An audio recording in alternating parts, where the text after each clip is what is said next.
Yamaha's new three-way tower speaker, the NS-2000A, has me looking at loudspeakers a little bit more like instruments.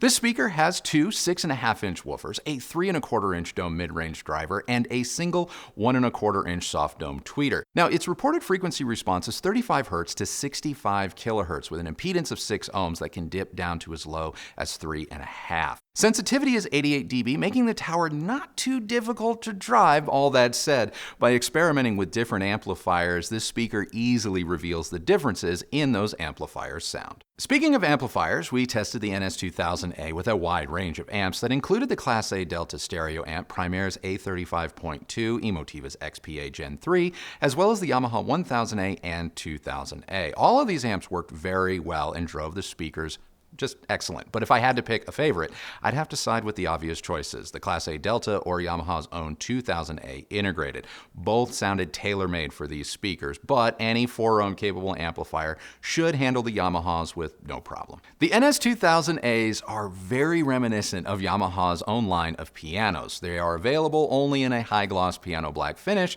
that I think was perfect for this speaker, which if you watch this channel has to come as a bit of a shock. The subtle curves and waterfall edge aren't design cues meant solely for looks. They actually play a role in cutting down on vibration and cabinet resonance. Because the NS-2000As are rear-ported, they can be a little sensitive to placement, especially when it comes to their proximity to room boundaries. Now, in our room, we placed them roughly 2 feet out from our front wall with about 10 feet between the speakers. This put the Yamahas roughly 11 feet from our primary listening position, and from this vantage point, they had a mostly linear or neutral response. But no matter what the placement you choose, you can expect a slight boost in the bass and that last-minute peak in the highs. The bass boost can be mitigated to a degree by pulling the speakers out from your wall, but that treble spike, that's there by design. So just how do these speakers sound? Well, Yamaha manages to successfully blend a lot of different vibes into one speaker. They have elements of top-of-the-line KLIPSCH heritage speakers mixed with the mid-range and treble presence of B&W's 805D4s. On the whole, the Yamahas are lively. Not bright, I said lively. They have a more in-room or acoustic feeling rather than sounding like studio monitors. This element of the listening experience is more similar to KLIPSCH speakers like the Cornwalls and La Scalas, and a little bit less like B&W Focal and Sonus Faber. This liveliness is most appreciable in the bass and low mid-range. The Yamaha's cabinet, it's a little less inert in some spots, which lends some bloom and scale to everything that is always controlled, but not entirely done away with. Very reminiscent of a musical instrument, especially a baby grand piano. So when listening to pianists like Luna through the 2000As, her music sounded less like a recording and more like an actual performance. Bass is impactful, but not the most detailed. It paints with a broader brush compared to the more exacting sound of the KEF R11 Metas when directly compared. As much as you know I love the KEFs, I don't mind the lack of detail with the Yamahas. The Yamaha's bass felt more realistic and organic, and I'm sure this is likely the result of some psychoacoustics, but whatever it was, it really struck a chord with me. Moving up to the mid-range. Now this is where this speaker begins to transition to a more studio-like sound. Their in-room present, it's still on full display, only that added bloom and resonance that starts to get minimized. This causes mid-range leaning instruments and vocals to have even greater focus and clarity compared to the bass. Especially female singers, their vocals absolutely shine. In fact, Tuvalu's stripped-down performance of How Long never sounded better than it did through the NS-2000As. The transparency throughout the mid-range rivals the KEFs for that neutrality crown. But regardless of what we listen to, rock, rap, techno, classical, I mean, you name it, the NS-2000As are very agreeable to all genres of music. Which brings us to the highs. Now, here's where I believe the battle over whether or not these speakers are going to be right for you will be won or lost. I like Yamaha's top-end presentation. I find it extended and airy. Even if it is a bit artificially boosted at the extremes, it never becomes fatiguing the way some other speakers can when pushed or when fed less than stellar recordings. That purposeful peak at or around 15 kHz adds a sensation of more texture and detail to almost everything, especially when listening at lower volumes, but I will admit, it isn't neutral. The top end of the Yamaha doesn't rise throughout its response like a B&W speaker, but rather toes a more linear line right up into that peak I just mentioned. I was always aware of the peak and I was never bothered by its presence, but if you are a stickler for measurements or are even more sensitive to high frequencies than I am, I could see how it could be a problem. But for everyone else, all you need to know, much like the rest of the Yamaha's sound, its treble performance always came across as natural and organic, just a little bit enhanced. When talking about soundstage and dynamics, this speaker totally hangs with my favorites from the KLIPSCH Heritage line and Focal's Utopia. The Yamaha soundstage is big and boundary defying, maybe not the most etched or focused. In other words, the soundstage is more true to life than maybe exacting. Still, if you're looking for something with Cornwall-like scale in a more manageable size, maybe put the Yamahas on your short list. With the right amplifier, the Yamaha isn't as dynamically explosive as the Cornwall or La Scala, but it's not too far off, and these are just way more dynamically vibrant than the KEF and B&W speakers. The Yamahas are great speakers. I know I've certainly had fun living with them, but am I ditching our KEF R11 Metas or our custom Cornwall 4s for the Yamahas? No. The R11s and the Cornwalls, they give me the versatility to review a wide range of gear, and personally, both still make me very, very happy. But setting the channel needs aside, am I tempted to hold on to the 2000s? You bet I am. There's just something about the Yamahas that they sound more real. They don't bowl you over with sheer detail like a Wilson, and they're a little less jam bandy than KLIPSCH. They're just different. At the end of the day, channel needs often come first, so back they go. But if your budget is stretched, you can even save a little by going with either the KEF or the Cornwalls. But if price ain't a thing and the opportunity to hear all three of these speakers presents itself, you may find yourself an owner of a new pair of shiny Yamahas. Now, compared to the B&W 805D4s, the Yamahas are obviously the more full-range, full-bodied loudspeaker, but depending on your source material, you may not notice. That's how surprising the B&Ws can be when it comes to their sensation of bass. The B&Ws, while not 100% neutral, are more exacting and controlled. This comes at the expense of a more organic or, say, acoustic presence. Now, I'm not going to say one way is right and the other is wrong. They're just different. In this head-to-head, I would park my money with the Yamahas. The two are similar enough, however, the NS-2000As managed to play nicer with a wider range of music. Did you know that every video you watch on our channel is filmed in 6K and higher? Those files take up a ton of room, and when not managed correctly, they really slow my computer down, which isn't great when you need to meet a deadline. This is why we make sure our MacBooks use the latest tech, like the app from today's sponsor, Clean My Mac X. The Clean My Mac app is so easy to use. It frees up valuable space and maximizes my Mac's memory while protecting important files from malware and other viruses, so our Macs always operate at their best. Not only does the app work, it actually works better than a lot of all the other file cleaning apps I've tried over the years, but Clean My Mac finds a way to speed up my Mac's performance where others have failed. It's simple and intuitive to use, whether I'm just doing a quick scan, which only takes a minute or two, or, doing a deeper spring cleaning of my entire system. The before and after gains in speed are a lifesaver, especially when I'm editing videos like this one. So if you're a Mac user like I am, and you want to make sure your system is at its best 24/7, follow the link in the description to try the app for free for 7 days. Clean My Mac X is offering my followers an exclusive discount for Black Friday. 30% off annual licenses for 1, 2, or 5 Macs as a gift to yourself and to your loved ones. Just click the link below to learn more. Now, back to the video. Moving up market and onto a more dominating speaker like the WHARFEDALE ELYSIAN 4 or fan favorite Monitor Audio Platinum 203G, these are two speakers I would consider alongside the Yamaha if money wasn't an object.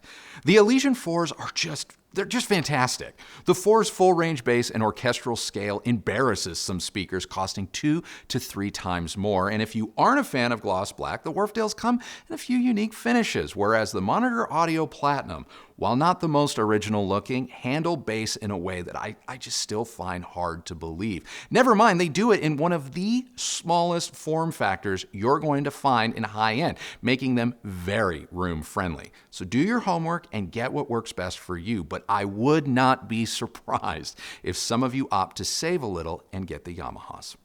So that's enough out of me and what I think. But before we get out of here, real quick, what do you think of the Yamahas? Well, I think I was one of the few people who really liked their cheap NS-150 towers. Oh man, yeah. Yeah, I forgot about those. Blast from the past, right? Yeah.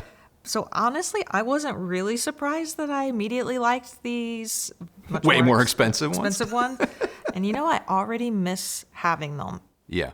They have just the right amount of bass for me. Okay. I thought they were super intelligible, but not fatiguing, so they won't break your eardrums the way some speakers might. Right. And they are absolutely fantastic at lower volumes. Yeah. These are really good for that, wouldn't you say? I would. I think low-level listening-wise, these are up there. Maybe some of the better to best we've had. And we had music going pretty much 24/7 when they were, installed here, just because they were exceptional low-level background speakers, just absolutely wonderful. Yeah, I totally agree. There's just a spaciousness that they had that I really loved. Yeah. And maybe that's what makes them feel more like an instrument. I mean, I think if you've ever played an instrument, I think you're going to know what I'm talking about. You know how an instrument it sounds in the room? Yeah. It's nothing like hearing it on a recording. The sound is enveloping. Yeah. I know it's very difficult to describe, but I think if you know, you know. Yeah. I mean, to me, having played piano officially, I guess I've played it my whole life, but seriously, I played it for about a decade. Granted, we didn't have like a really nice Yamaha or, oh my God, Steinway. But we still had a baby grand. And I remember there were times where I had to play and practice and I had to leave, we'll call it the top. I had to leave the top down because that kind of tamps down on the sound.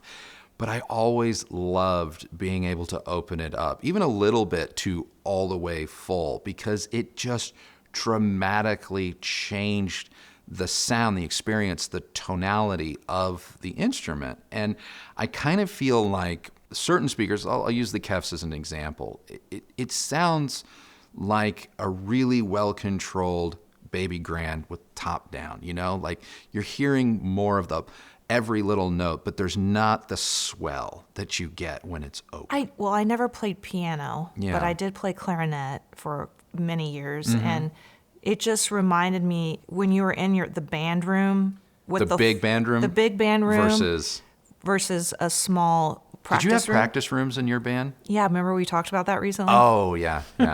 I would agree, yeah. So yeah, it feels like that, Yeah. where you're surrounded by all of your classmates and or other musicians, and it has that sound. Yeah, it has that vibe. And so to me, it's like a spaciousness. Hopefully what I said didn't just go right over your head, but Yeah. I tried. It's the most audiophile thing you've ever said. Is it? Yeah, your breakdown just then, like there's going to be a few diehard audiophiles in the watching this right now going like, bravo. She's one of us now. There is one comparison that I think you've left off. Oh, Can no. you guess what it might be? Okay, I'm going to put everyone else out of their misery. Yeah. The Technics. Oh, yeah. Ooh, yeah. Okay. Short answer or long answer? I don't know. I would get these over the Technics speakers all day long. Not to say that the Technics are bad. I think they're actually really, really good in a lot of ways, not just finish. In a lot of ways, they have some similarities, especially when you get down in the bass. The one thing about the Technics, though, was they were kind of picky, and they needed just the right amplification to really bring the bass out and control it. Whereas the way that the cabinet of the Yamaha is designed, that while some people may argue like, oh, that boost, that bloom, that little bit of resonance, that's bad. That's measurements say that's bad. I'm like, but the experience is very good. And it lends itself to not being kind of dynamically flat unless you really throttle it. And that was the case with the Technics. You had to turn those suckers up. They weren't the best low level, but all things considered, 75, 80 dB in room, They're both very comparable, but I think I'd pick the Yamaha. I imagine that people's heads exploded when you said you would pick the Yamahas over the B&W 805D4s. So I feel you owe an explanation to the audience, Robinson. Yeah, so I love the B&Ws. You know I do. And they are among my favorite speakers. And there are aspects of what they do that I absolutely love. And it wasn't until the Yamahas kind of got here that I realized that I could have a lot of that, have a speaker that was also just a little less picky with source material and even electronics, and that had a little bit more low end for when I wanted that sort of a thing. So I will say the 805D4s, and just Bowers & Wilkins in general, it's a lot more of an exacting sound. Also very intelligible at lower volumes, though a little bit more amplifier picky to get there with the 805s. But when you really want to open them up and listen to, like, really put your music collection on shuffle, there are still songs and albums in my arsenal that I just don't like on the 805D4s, and I won't play them, you know? Whereas I queued those up to see like how the Yamaha handled them, and it did great. And so from that perspective, if I were investing in something that I'm like, you know, I don't have a channel, I don't have channel needs, and it's like I need a speaker that's just going to let me play whatever comes on the radio. The Yamahas are better, in my opinion, or in our room, than the 805D4s, as good as the 805D4s are. So that's why. The B&Ws are just, they are so special. Yeah. And I don't know. I'm not the type of person that is overly critical about how a speaker is making one song sound. You know, especially if I really love it, I can just get past it. I get that. I do. But I mean, I know what you're saying. At these price points, the B&W 800 series and the Yamaha, and any speaker that, in my opinion, costs probably more than about $3,000, you have a right to start getting kind of picky. I'm sorry, I'm going to quote die on the hill that an $8,500 speaker should be very good, very exacting, as the B&W is, but it should also play nice with anything you want to listen to. And the truth is it doesn't, because I know that one of your favorite songs to test stuff is Beastie Boys' Sabotage. That once we get to a certain volume threshold on the 805s, I have to leave the room. I'm done. I'm out. And that's partially the recording and it's partially the speaker. Whereas I can hang with the Yamahas. I definitely can hang with the KEFs, you know, with those songs at those volumes. So it's just, you just kind of have to keep that in mind. Is that enough for me to say, like, don't ever buy the B&W? No, of course not. Of course not. No. But you just have to understand that, I think. All right, everyone, that is now our review of Yamaha's fabulous new tower loudspeaker. What did you guys think? Let us know down in the comments below. If you liked this video, please do give it a thumbs up, like, subscribe. Go ahead and ring that bell so that you're notified when new videos come out. If you use any of the links that Kristi's left for you down below, know that that's a great way that you have continued to show your support for this channel and the work that we both do here. And both of us, thank you very much for doing that. Speaking of thanks, real quick thanks to Clean My Mac X. Don't forget, click that description. Take advantage of the offer that they are extending to all of you. Yeah, Andrew actually really likes it. I actually use their software, so or their app, sorry. I actually use their app, and it is good. And if you are a Mac user like me, I do recommend it. So anyway, peep that link. Follow me on Instagram at Recovering Audiophile, and that is it for us today. So remember, the only person who has to like the sound of your system is you. So happy listening, everybody. Thank you so much for watching, and we'll see you on the next video. Bye.